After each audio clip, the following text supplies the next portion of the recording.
घट में ज्ञान विचारो, यो कौन है बोलन हारो। इले मारे घट में ज्ञान विचारो, यो कौन है बोलन हारो। जब आप लोगों के दिल में इतनी सी इच्छा बन जाएगी, इस बोलने वाले से देखना चाहिए, ये बोलने वाला आखिर है कौन, इससे मिले अपन। तो बोलने वाला आपके बाहर तो मिलेगा नहीं। कहीं ये सोचो कि भाई काशी मथुरा हरिद्वार कहीं जाए वहां मिल जाए, कहीं मंदिर में जाए वहां मिल जाए, कहीं तीर्थों में जाए तो वहां मिल जाए। ना ना ना, वो तो आपके साथ चल रहा है, वो तो आपके साथ है, हरदम है, आपके पास है, रात को भी दिन को भी हर समय आपके पास में है। लेकिन उसको मिलोगे कैसे? उसको मिलने के लिए आपको अंदर चलना पड़ेगा, इस शरीर के अंदर प्रवेश करना पड़ेगा। इस शरीर पे प्रवेश करने से आपको सामने जब बोलने वाला नजर आएगा कि बोलने वाला तो ये है।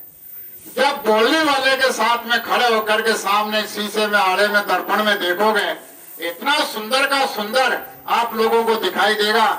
जब आप बोलने वाले को देखोगे तो आपके अंदर इतनी पावर आ जाएगी, आपके अंदर इतनी ताकत आ जाएगी, आपके इतनी शक्ति आ जाएगी कि आप कहोगे कि मुर्दा हो गया, तो आप कहोगे मुर्दा नहीं, मैं आपको अभी जिंदा कर देता हूं। अब उसको आपने हाथ पकड़ के खड़ा हो जा, तो खड़ा हो जाएगा, मुर्दा भी जिंदा हो जाएगा। आपके अंदर इतनी बड़ी शक्ति, इतनी बड़ी ताकत अंदर चलने से, इस बोलने वाले से मिलने से आपकी इतनी ताकत बढ़ जाएगी। तो बोलने वाले को जगाओ, बोलने वाले से मिलो, इसकी बहुत बड़ी कीमत है, बहुत बड़ी ताकत है इसके अंदर। इतनी बड़ी ताकत है कि ऐसे संसार, कई तरह के संसार बना दे। ये बोलने वाला जो अंदर बैठा है, अगर संसार को खत्म करना चाहे तो 1 सेकंड के अंदर पूरे संसार को खत्म कर दे। आप कह रहे हो कि एटम बम, परमाणु बम, बारूद से खत्म होते हैं? नहीं।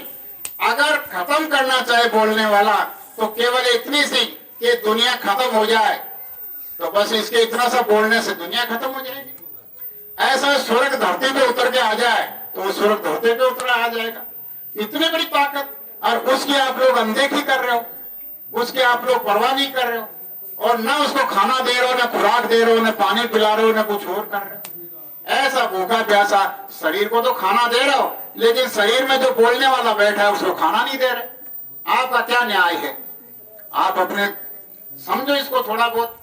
आपके अंदर दिल में दया है, धर्म है, प्रेम है, प्यार है, तो इसको भी खाना दो। लेकिन इसका खाना जो आप दूध, दही, घी, सब्जी, रोटी ये जो खा रहे हो, ये इसका खाना नहीं है। इसका खाना तो शब्द की खुराक है। और इसका खाना कहाँ मिलता है? ऐसे संत महात्माओं के पास में इसका खाना मिलता है। तो संत महात्माओं के पास में जाकर के इस आत्मा की खुराक लो। जब आत्मा की खुराक संत महात्माओं के पास में जाकर के मिल गई तो फिर इसको सुबह शाम इसको खुराक दो। अब आप लोग खाना खाते हो, लेकिन खाना खाने के बाद में थाली में से एक घास तोड़ा और ऐसे लगाया और लगा करके खाना शुरू कर दिया, तो ये इसको खाना थोड़ी खिलाया आपने। आप चिढ़ा रहे हो, उसको चिढ़ा दिया, ले ले खा ले खा ले खा ले खा ले खा ले, और फिर खाने को मुंह में ले लिया। ऐसा नहीं होता है। इसको खाना खिलाने का तरीका हमको पता नहीं है, वो तरीका महात्माओं से सीखना पड़ता है। जब महात्माओं से वो तरीका सीख जाएंगे तो इसको खाने का हम लोग सुबह शाम कराएंगे। तो ये जो जीवात्मा अंदर बैठी हुई है, इस जीवात्मा से आपके शरीर में इतनी बड़ी ताकत आ जाएगी कि रीति सीति सारे 33 करोड़ देवता, 9 करोड़ दुर्गा, 10 करोड़ शंभू आपके सामने ऐसे खड़े दिखाई देंगे ऐसे। और जब ऊपर जाएगी तो ऊपर के मंडलों में इसका इतना स्वागत आदर मान होगा कि कहेगी तू तो बड़ी भागवान है, तू सतगुरु के साथ अपने घर में जा रही है, हमारा तो पता नहीं कब मौका पड़ेगा कि नहीं पड़ेगा। इसलिए आज आप सब लोग बैठे हुए, आप लोग बड़े भाग्यशाली हो। तो आप लोग इस काम को करो और महात्माओं के पास में अपने जीवन में अपनी जीवात्मा को जगाने का काम करो। तो इसके लिए क्या करना पड़ता है, आप लोग बड़े ध्यान से सुनो। पहली बात तो यह है, अगर कोई आदमी शराब पी करके गाड़ी चलाए तो सही बताना चला सकता है? नहीं चला सकता। अगर कोई आदमी शराब पी करके परिवार को चलाए, चला सकता? नहीं चला सकता। ये क्या है? गुरु महाराज ने देखो बताया कि सबकी पहचान रखी गई है। सबकी पहचान रखी है कि भाई ये जो मांस खाने वाले कौन से हैं और बिना मांस खाने वाले कौन से हैं, ये कुदरत ने भी अलग अलग रखा। जिसके चौड़े नाखून हैं, चौड़े नाखून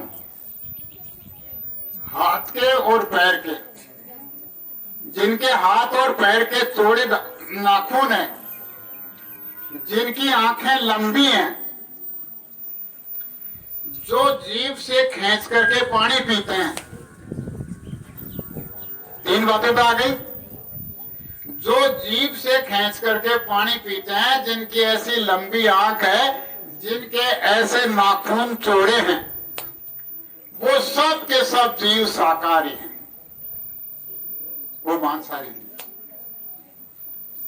अब देख लो बकरी, गौर करो आप, बकरी के नाखून चौड़े, सोचो, और वो बकरी खींच करके पानी पीती है, लबलबा के पानी नहीं पीती है, ऐसे चाट चाट करके पानी पिए, खींच के पानी पीती। बकरी की आंख देखो, इंसान की जैसी आंख है वैसी बकरी की आंख है। गधे को देख लो, घोड़े को देख लो, ऊंट को देख लो, गाय को देख लो, भैंस को देख लो, बैल को देख लो, भैंसे को देख लो, हाथी देख लो। अब वो लोग तो अपनी यानी धर्म पर चल रहे हैं, वो लोग शाकाहारी हैं। अगर जानवर के फूस में कोई मांस का टुकड़ा डाल दे तो सूंघ करके उस फूस को नहीं खाएगी। और इंसान जिसको भगवान ने सब कुछ दिया, भगवान ने बुद्धि दी, ज्ञान दिया, विवेक दिया, सोचने समझने की शक्ति दी, और वो इंसान अपनी बुद्धि के ऊपर पत्थर बांध करके और वो कह रहा है कि दारू आने दे, गांजा आने दे, भांग आने दे, ताड़ी का आने दे, या सुल्पा का आने दे, बताओ।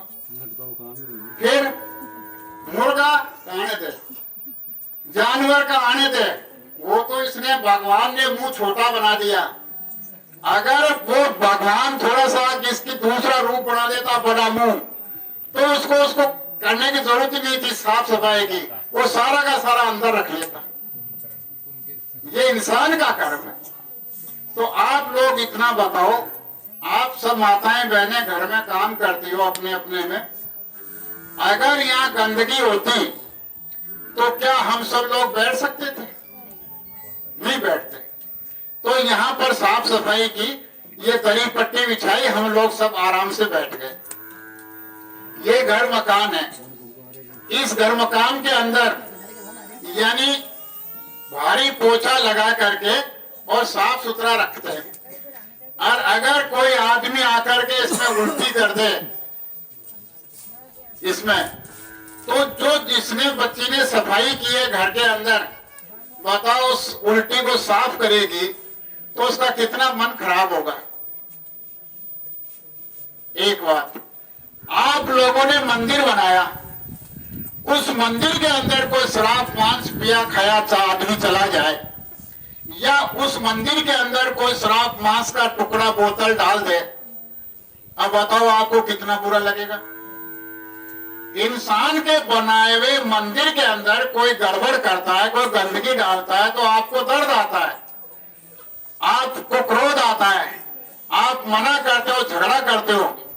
लेकिन ये किसने बनाया? विचार करो, ये मंदिर किसने बनाया? ये शरीर किसने बनाया?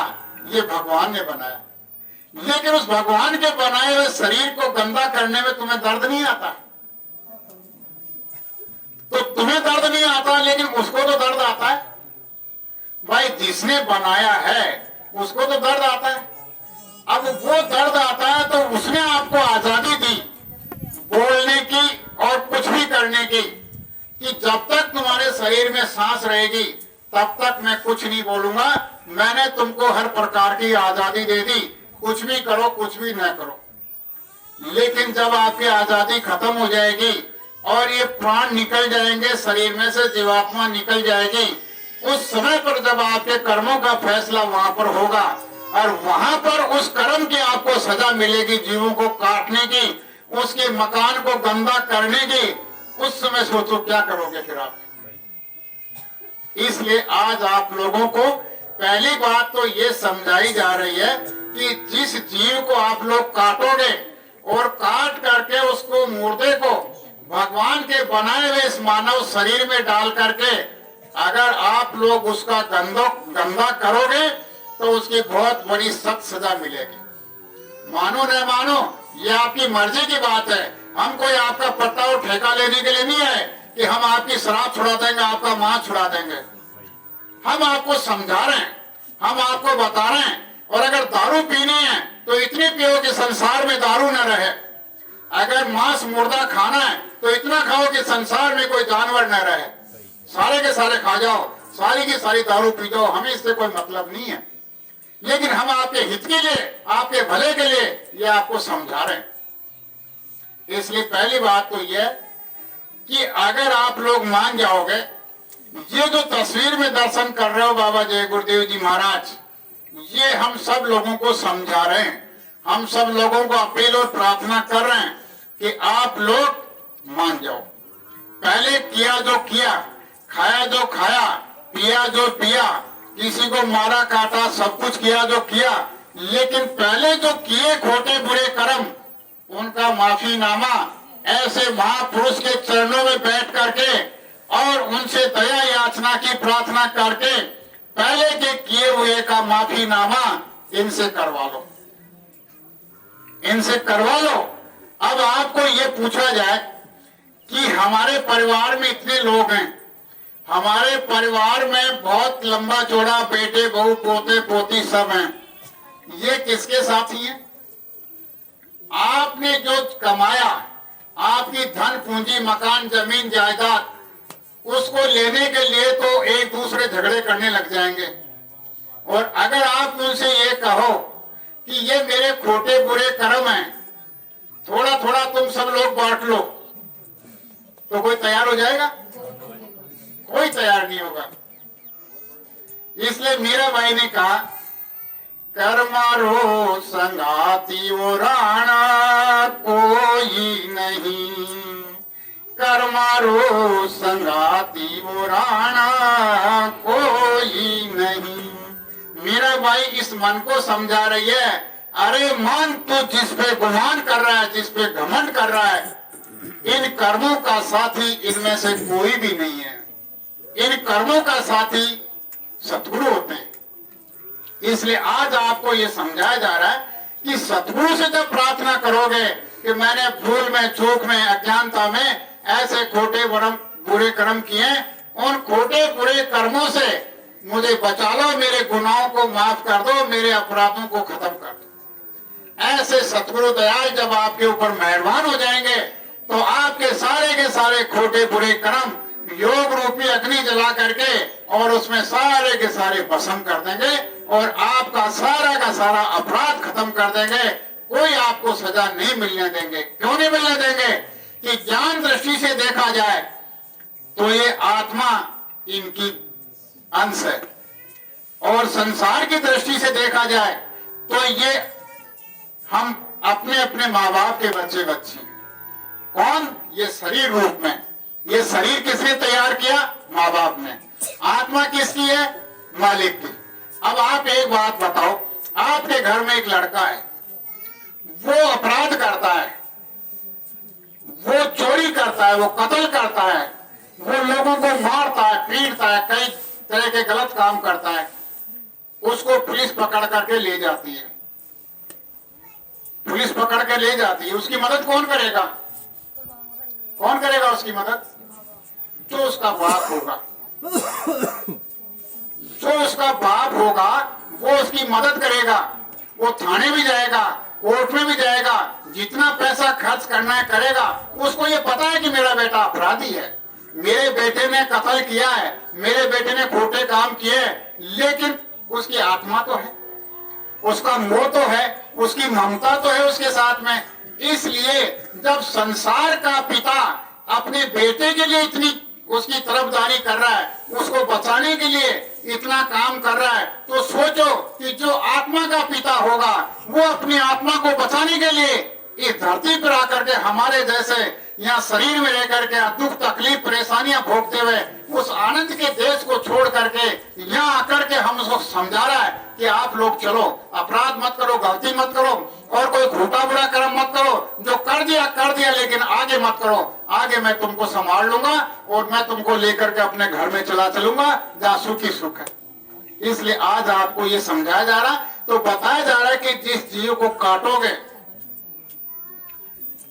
अब बताइए कि किसी जीव को काटोगे, उसकी आत्मा उसके घर से बाहर निकल गई, शरीर उसका खराब कर दिया, घर उसका बर्बाद कर दिया, उसका रहने का ठिकाना था वो खत्म कर दिया, अब वो कहाँ रहेगी?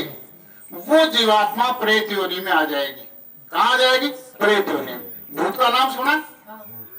वो भूत, अगर किसी को कह दे भूत आ गया तो उसका दिल में धड़कन बढ़ जाएगी और वो घबराने लग जाएगा। वो भूत को आते हुए किसी को देखा आप लोगों ने? भूत आता है, कहीं के शरीर में नहीं आता है, उछलने लग जाता है, बाल बखेड़ लेते, कपड़े का होश नहीं रहता, वो नहीं रहता, तरह तरह की बातें बकता रहता है। उसका नाम भूत। कौन होते हैं?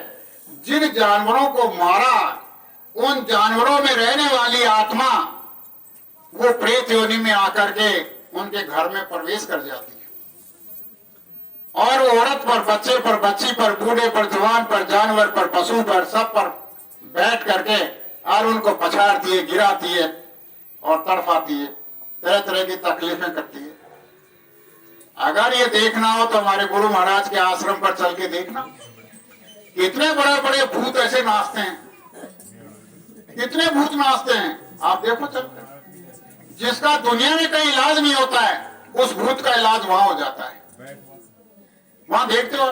तो आप लोगों से ये मेरा कहने का निवेदन है कि जानवर को काटोगे, उसकी प्रेत आत्मा तुम्हारे घर में आ जाएगी, तुम्हें हत्या का दोष लग जाएगा, हत्या का दोष की सजा अलग होगी, वो अपना बदला लेना चाहेगा और वो आप लोग तड़फड़ाओगे और बदला लेकर के वो आपसे खाने के पीने के मांगेगा, खा पीना आप कराओगे नहीं और वो मारेगा, आपको पीटेगा, आपको उठाएगा, आपको गिराएगा, क्या करोगे आप लोग? इसलिए आज आपसे ये कहा जाता है कि ये आप अपराध मत करो, अपने शरीर को जैसा भगवान ने हमको दिया है वैसा साफ सुथरा रखो।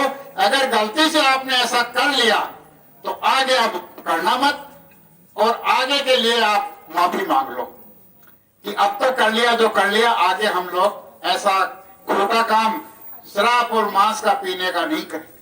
तो क्या होगा?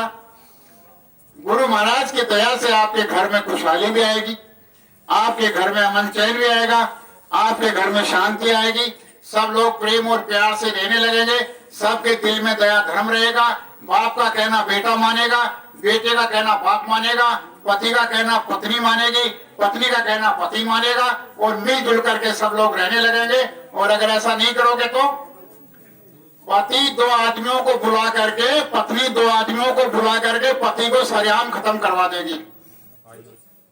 होता है कि नहीं होता है? ये होगा।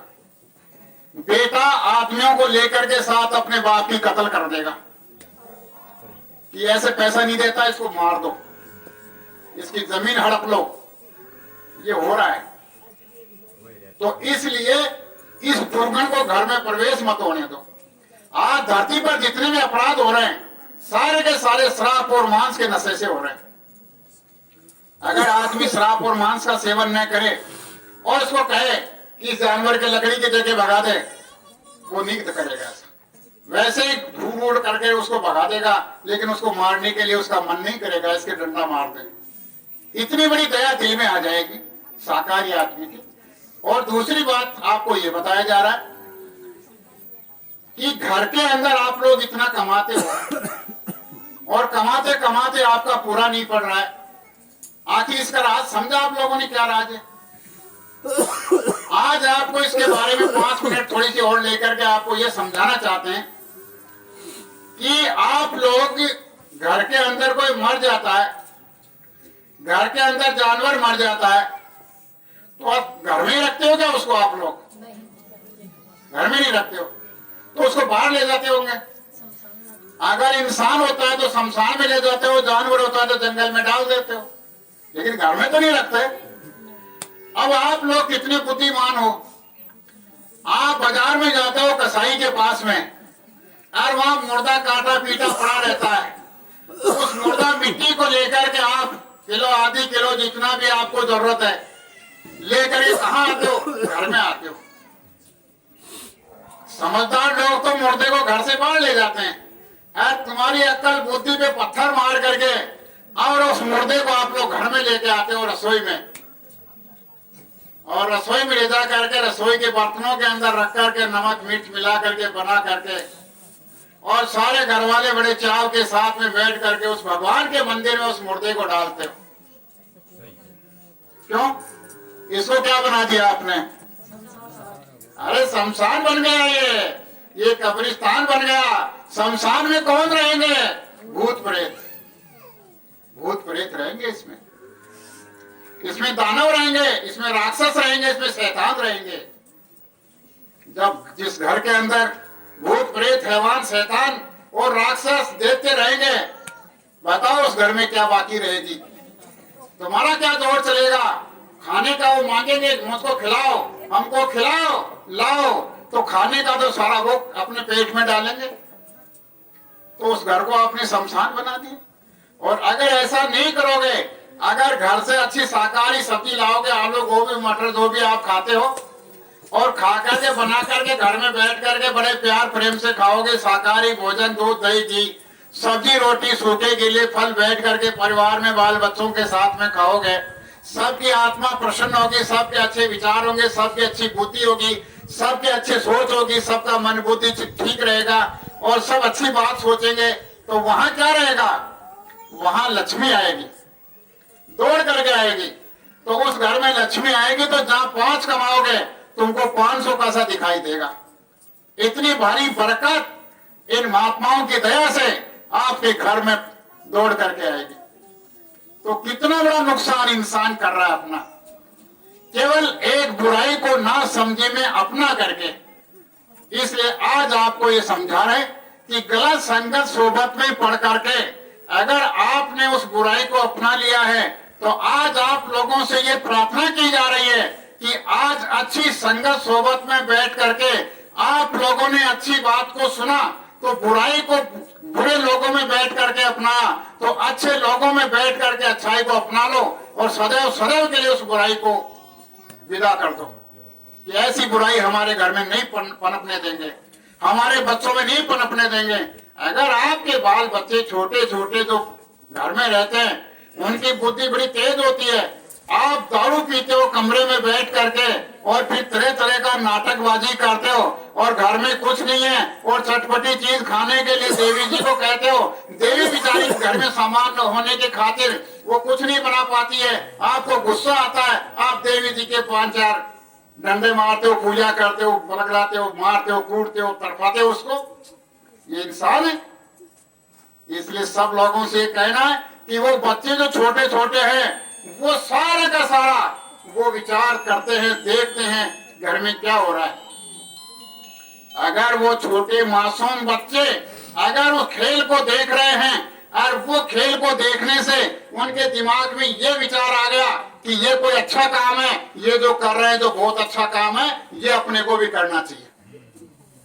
अगर वो बच्चे अगर इस बुराई के रास्ते पे चलेंगे तो तुम्हारा ये जीवन बेकार है, ये मिनट जमारा तुम्हारा धिक्कार है, फिर ये तुम्हारा मिनट जमारा खराब हो जाएगा। क्या किया उस नशे में पड़ करके, क्या किया जानवर मुर्दा खा करके। इसलिए आज आप सब लोगों से ये अपील प्रार्थना की जा रही है कि आप लोग इन 2 चीजों से बच जाओ। भगवान को मानो न मानो, देवी देवताओं को मानो न मानो, भगवान की भक्ति करो न करो, लेकिन भगवान के बनाए हुए शरीर को गंदा तो मत करो। जैसा उसने दिया है वैसा तो वैसा रखो इसको।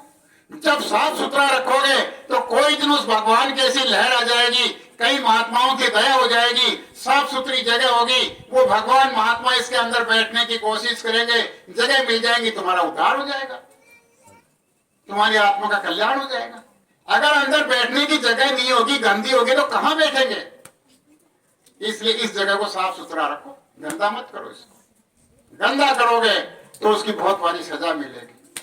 तो आप सब लोग जो समय दिया तो अपने मन की बात सच्ची सच्ची बताना कि आप लोगों को आज जो ये बताया गया वास्तव में ऐसा आपने पहले भी कभी सुना था क्या? आपको इस तरह से पहले किसने समझाया क्या? बोलो मुंह खोल करके। नहीं। जब आज आपको समझाया तो आपको कोई बुरी चीज तो नहीं बताई गई? भाई आज जो बताया गया उससे आपके किसी घर को, परिवार के बाल बच्चे को, किसी को नुकसान होने की बात कही गई? नहीं। हमने किसी की कोई बुराई की? नहीं। हमने किसी को छोटा बड़ा बताया? नहीं। बस ये बात आप मोड़ करके गांठ में लगा लो। न किसी को छोटा बताना, न किसी को बड़ा बताना, न किसी की बुराई, निंदा, आलोचना करना। केवल अपना ख्याल करो, अपना ख्याल। जब अपना काम कर लोगे तो रही न चिंता कोई। अपना काम कर लो, अपने घर में चलने की तैयारी करो। अगर आपको रास्ता मालूम नहीं है तो महात्माओं के पास में जाकर के जानकारी कर लो कि हमको रास्ता बता दीजिए, हम भी भगवान की भक्ति करना चाहते हैं, हम भी अपने घर परिवार में जाना चाहते हैं। तो इस तरह से आप लोग इस काम को करना, चिंतन करना। इसमें हमारे कोई मतलब की बात हो, हमारे कोई फायदे की बात हो, गुरु महाराज के कोई फायदे की बात हो तो आप लोग एक बात भी मत मानना। अगर आपके फायदे का काम हो, आपके लाभ का काम हो तो आप चूकना मत।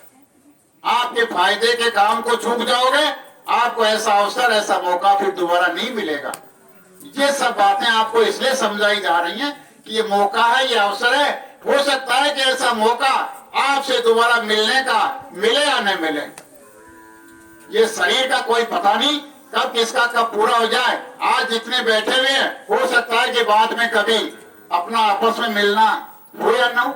इसलिए आज हम सब लोग, आप बड़े भाग्यशाली हो कि जो आपको गुरु महाराज की दया के वचन सुनने को मिले। इसमें हमारी कोई अपनी बात कुछ भी नहीं है। जैसा गुरु महाराज ने समझाया, बताया, चिताया, वो बात आप लोगों के सामने हम उतनी तो नहीं, लेकिन थोड़े बहुत शब्दों के अंदर आपके बीच में रखी गई।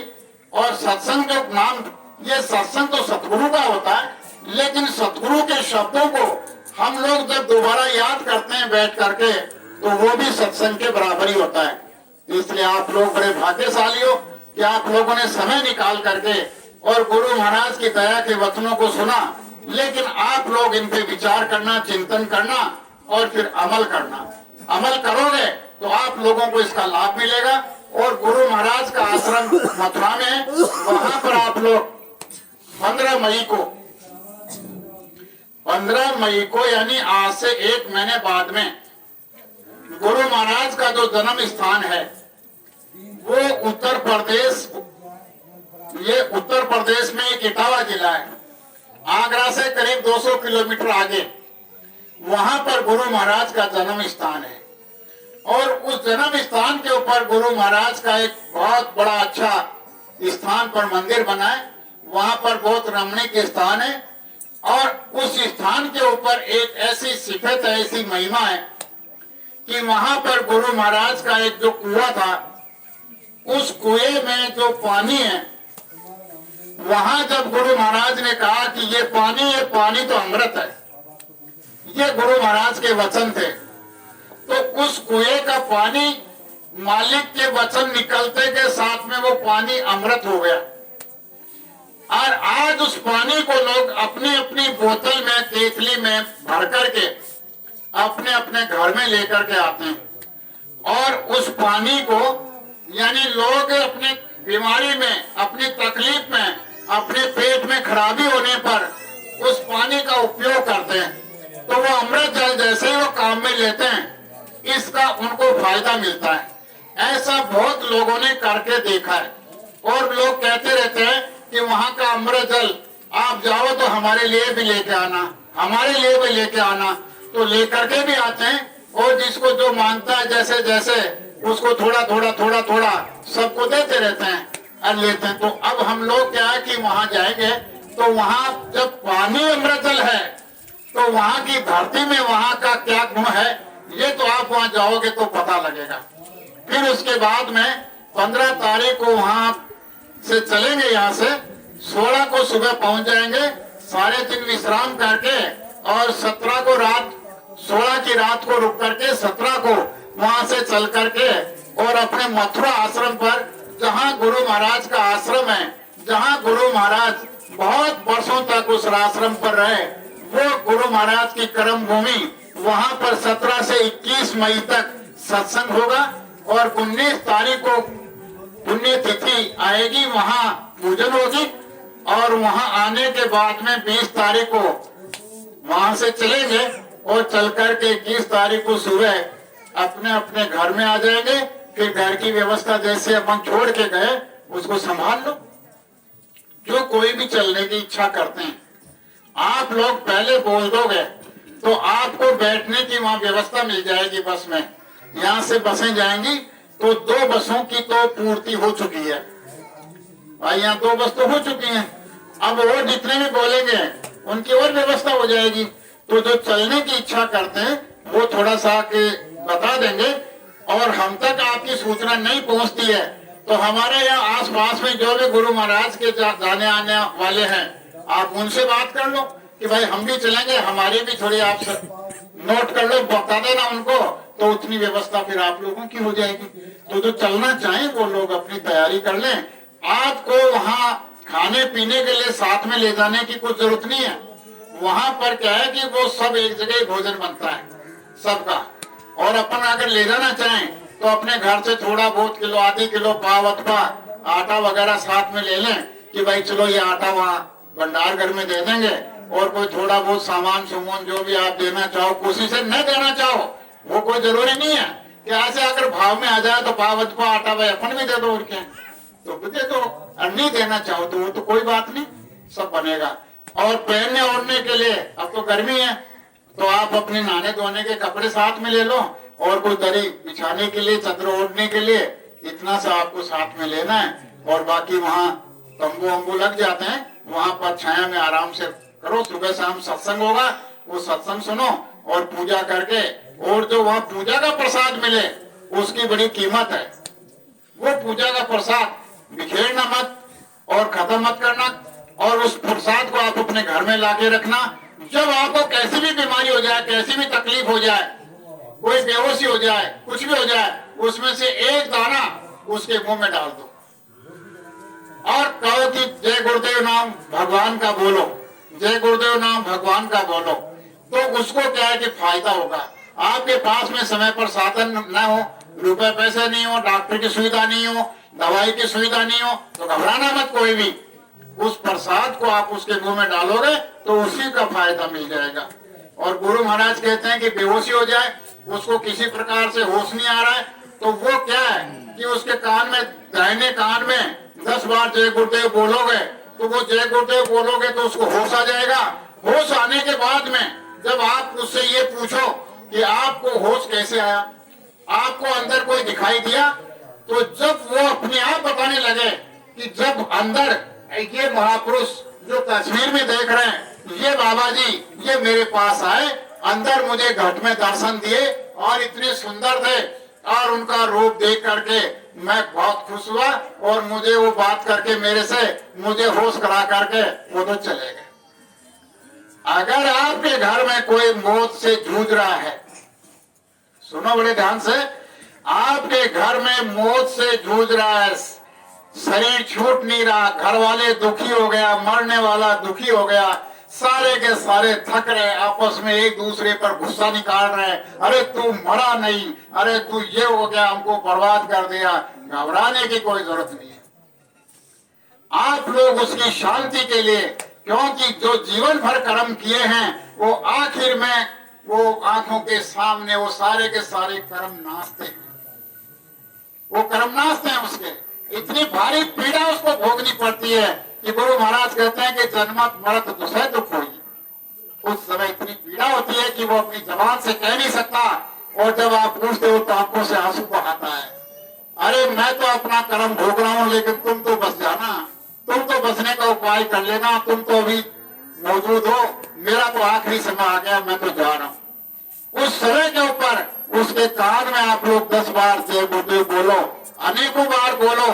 बार बार जब जय गुरुदेव नाम बोलोगे तो अंत समय के अंदर ये जो महापुरुष देख रहे हैं, किसी भी हो, उसके घर के अंदर उसको दर्शन देंगे और शांति से, अगर उसका शरीर का समय पूरा हो गया तो वो विदा हो जाएगा, और अगर शरीर का समय बाकी है तो शांति से उसका जीवन रहेगा। उसको पीड़ा नहीं होगी, उसको परेशानी नहीं होगी, उसको तकलीफ नहीं होगी, और अपना खाना जो आराम से नहीं खाता पीता है वो भी थोड़ा बहुत घास, 2 घास, आधी पर्दी रोटी खा करके अपना पेट को आसरा देगा और शांति से अपना शरीर छोड़ करके चला जाएगा। जब जय गुरुदेव नाम में इतनी शक्ति है, और जय गुरुदेव नाम जगाने वाला ये कह रहे हैं कि जय गुरुदेव नाम को जहाँ कहीं भी आप बोलोगे, मैं आपको मिलूंगा, मैं आपकी मदद करूंगा, मैं आपकी रक्षा करूंगा, मैं आपका बचाव करूंगा। ये सतगुरु दयाल बाबा जय गुरुदेव जी महाराज इस जय गुरुदेव नाम को याद करने वालों से ये कह रहे हैं, जो भी कोई बोलेगा मैं उसके पास में मिलूंगा, उसकी रक्षा करूंगा, उसकी संभाल करूंगा, उसको बचाऊंगा, उसकी मदद करूंगा। तो आप सब लोग ये जय गुरुदेव नाम है, जब भी आपके घर में कोई परेशानी, कोई भूत प्रेत बाधा आ जाए, आप लोगों को परेशानी हो रही है, अगर कोई भूत प्रेत बाधा से परेशान है और आप लोग कितने उपाय कर लिए छोड़ नहीं रहा है, तो उसको मथुरा आश्रम पर ले जाओ। जब ले जाओगे तो गुरु महाराज वहाँ भूत प्रेत वाले बहुत लोग आते हैं और वहाँ उनको खुराक दी जाती है। वहाँ जब वो खुराक खाएगा अलमस्त हो जाएगा और उसको छोड़ करके वो चला जाएगा, आपको आराम मिल जाएगा। लेकिन आगे आइंदा ऐसी कोई गलती करना मत कि तुम्हारा दोबारा घर में भूत प्रवेश हो जाए। भूत प्रवेश होने से रोकने के लिए घर में शुद्धि सफाई उस भगवान के नाम का जब घर में चलता रहेगा, उस घर में भूत प्रेत बाधा नहीं आएगी। तो आप लोग ये काम करो। तो इसलिए आप लोग दर्शन दिए, इसलिए आपके बहुत बहुत आभारी हैं। आप लोगों ने आज दर्शन देकर के हम भी अपने भाग्य को सराहते हैं कि आप लोग कहां कहां से आकर के आज गुरु महाराज के दया वचनों को सुनकर के अपने जीवन को धन्य बनाया। तो आगे आप लोग मथुरा आश्रम पर होने वाले कार्यक्रम में आप चलते रहो। और दूसरी बात है कि वहाँ 3-3 महीने से कार्यक्रम होते हैं।